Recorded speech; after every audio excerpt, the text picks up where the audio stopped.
Let me touch on another issue that is almost never talked about at all, but it is an issue of enormous consequence.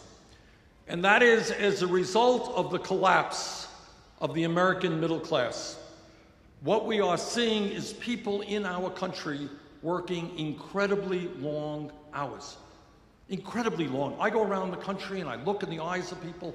They are tired, they're exhausted, they are stressed out because they are working and working and working. I'll tell you briefly a story. A couple of years ago, outside a grocery store in Burlington, Vermont, I met a woman. And she came up to me and she said, "You know, Bernie, my husband and I have one kid, but we would like to have more kids.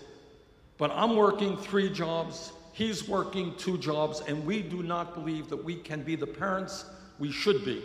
So we're putting off having more kids."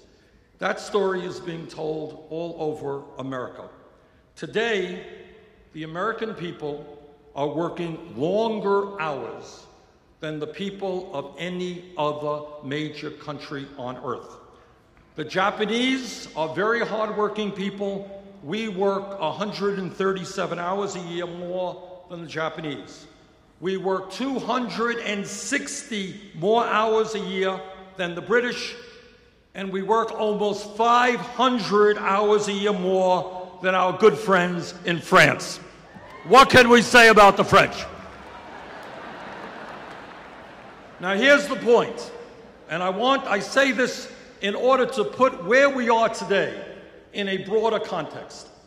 When we were kids in school and we read history textbooks, we saw pictures in those books of workers out on the streets demonstrating 100 years ago, 1910, 1912, 1914. And those workers held up these big banners and the signs. And you know what those signs said? They said, "We want a 40-hour work week." What they said is, we are not beasts of burden. We want time with our families. We want time for education. We need time for leisure. That was 100 years ago. Today, unbelievably, 85% of working men and 66% of working women work more than 40 hours a week. 100 years have come and gone, and we have lost ground. Now, at the very least, what the United States must do, and I will do as president, is to make sure that every family in this country gets at least 2 weeks off of paid vacation.